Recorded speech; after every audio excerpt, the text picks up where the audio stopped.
Yo, Marvin's Room by Drake. Absolutely. This is what it reminds me of. Alcohol and Applebee's. Like just the whole vibe of it was from this album came out in 2011. So I think I graduated from high school in 2012, right? So 2011, that was still high school, bro. So I graduated 2012, maybe 2011. I don't really remember. But yeah, like that's going out to parties, that's freaking Applebee's, that's alcohol, and mostly I was drinking alone with Randy at that time, right? So she is just plastered all over this song for me. Like it's just such a nostalgic feeling. And I'm sitting here writing and I was just like, you know what? I know I say a lot of bad things about Randy, but she made my time in high school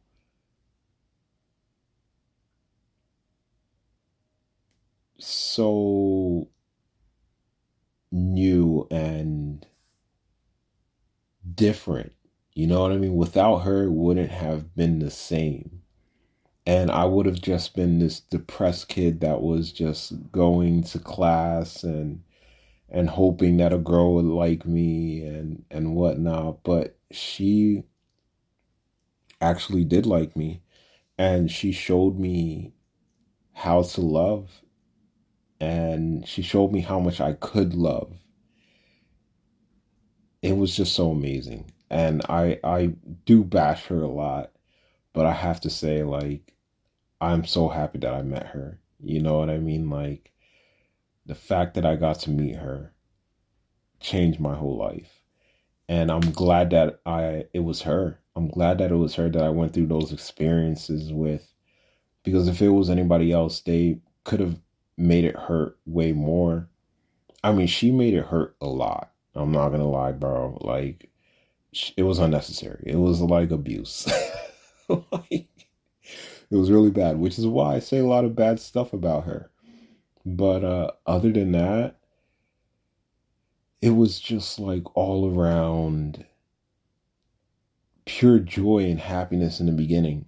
You know what I mean? Like there was some trials that I had to go through. Like she was very flirtatious, so she would with guys right in front of me, and I would be like, "Yo, what is this?" And I was just like, "I'm gonna make her mine. She's not gonna flirt with anybody." And yeah, like that's how into her I was. But yeah, Marvin's Room by Drake 2011. Bro, alcohol and Applebee's. And I didn't even go to Applebee's that much. But I think we went to Applebee's. We only went to Applebee's like once or twice in our relationship. And that's what I want to say to kids. Like if any teenagers listening to this and they're like 16, 17 years old and they have a girlfriend or boyfriend, yo, do the simple things, bro. Go out on dates. Don't just like go home and just like chill at home. Like, if you have a job, bro, I hope you don't have a job that young. You know what I mean? But it will guide you in life. I know I'm saying I hope you don't have a job. Listen, the best thing for you would be to get a job and to drop out of high school, but I can't really tell you that. You know what I mean? Like you need a high school, uh, or so they say. Just go to high school and then wait till you get out of high school to get a job. But your parents' allowance is not going to cut it, so you're going to look for a job, which is what I did. I was like, yo, this is not cutting it, bro. I need a job. I need money. I went and found myself a job, but then that cut into my time with my girlfriend. And, she was a very hard girl to keep happy. And she would find attention from anywhere. If a guy was giving her attention, she was there. And it was just such a hard thing to go through. But Yeah, go on those dates, bro. Go to Applebee's, go to the movies. Like we did that. We went to the movies once. We went to Applebee's once. Every other time we were at home, we were chilling with her family. We were getting annoyed of each other. And if I just took the initiative and was just like, yeah, let's go to the mall. I had a car and everything. You know what I mean? Like we could have gone anywhere we wanted to. Like we hung out with her family a lot. We didn't hang out with my family. Like it wasn't because my family was, my sisters are grown people, bro. Like we've always kept our distance kind of. But overall, like I wish that I went on more trips with her and I went on more dinner dates. I went to more movies. I really wish I did that more with her. And maybe that could have kept the spark alive a little bit longer. Maybe she would have been more interested in me because all I did was buy her stuff and that didn't really convey what I was trying to think. But yeah, I'm gonna keep recording. I'm just gonna pause it. Whenever I have an idea, I'm just gonna play this. This is what night is this? This is January 14th. It is 12 in the morning. It's 12 a.m. I'm working, bro. I'm working, bro. And yeah, I'm gonna pause right here, and whenever I have an idea, bro, I'm gonna hop back on this. Yo, smoking with Raphael, bro. Oh my gosh. We would freaking meet up after school, bro. During school, we were like, yo. You down to smoke today? I was like, yeah, of course, bro. Yeah, of course. And he knew Randy too, and Randy didn't like smoking at first. She didn't like me smoking. But then I convinced her. I was like, she was like, you act dumb when you smoke. Like, I don't like it. And I was like, I don't know if I act dumb. I'm just having a lot of fun. Like, I can let go. And I would love it if you can do it with me. Like, I want to let go with you. Like, it feels so good. And to experience it with you would be amazing. And she's like, oh, okay, fine. And she just started smoking, bro. She turned into a stoner girl. And I was just like, you know what? Because I was in my stoner days, bro. Like I started smoking weed. I was just like, you know what? This is me right here. This is me. And I was going at it hard. And Raphael, before he got in trouble, that was my hookup, bro. And Randy knew him. I knew him. Everybody knew him in school. And I think that's what got him in big trouble, though. It's hard to sell in high school. It's a terrible time to sell because, like, you have it in your locker and they found it in his locker. The police came in, they checked his locker, they found it in his locker, and then he got taken away. Like, apparently, he was with a gang or something like that. Like, his story was effed up. I don't know where he's at today because after he got caught, he never came back to school.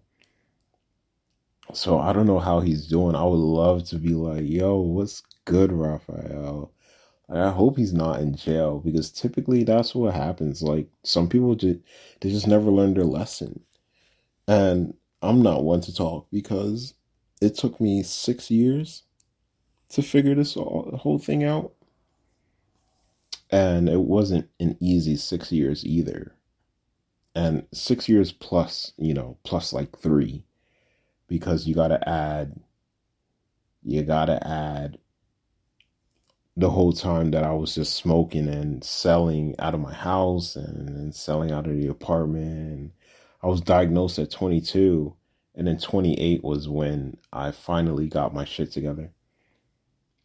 So 22, I think I was 19, 18, 19, maybe 20 So yeah, about 3 extra years because I'm thinking like the nine, turn it upside down, it's a six.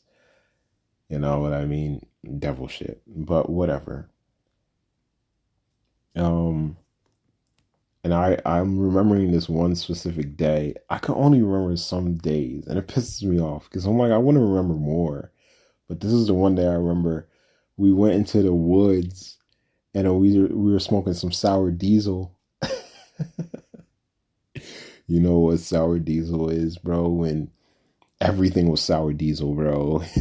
At one point, even Ryan was like, "Bro, everything is freaking sour diesel." Like we were smoking some sour diesel, and we were in the woods, and then we were on a hill, and it just hit me, and I was just having too much fun, too much fun, too much fun. And I just started giggling and I started laughing and I started rolling down the hill. I fell down the hill, bro. Like I literally fell. And it was in front of my girlfriend and everything. I didn't give a shit.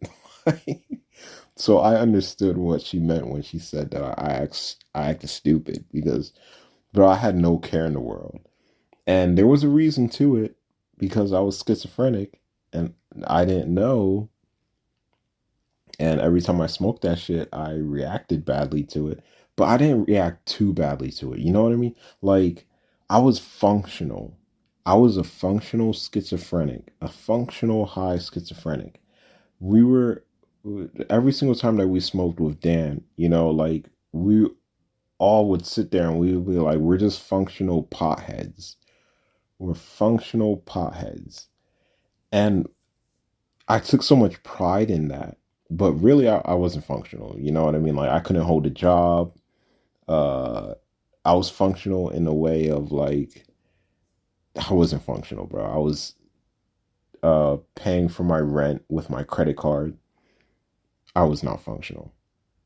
But yeah, bro. I don't know. I was just remembering that. And I was just like, yo, bro, let me reminisce for a second, bro. Such good times, bro. I'm telling you, with Randy, such great times. And I don't mean to be mean to her, but she was very mean to me, okay? That's what you got to remember. She was very freaking mean. And it's like, she's like, give me back all of those good times that I gave you. Like, for me, for example, all the jewelry that I gave her, I took back. You know what I mean? Like, that's what it felt like she was doing with all the good times. She was like, yo, give them back, bro. I want them back. She got them back because all I can remember are the bad times now. Like, I remember the good times. The good times were so good, they were so amazing, but they were so quick. And yeah, they were so quick because we would hang out during the summertime and I would play football during summer, and she was the manager.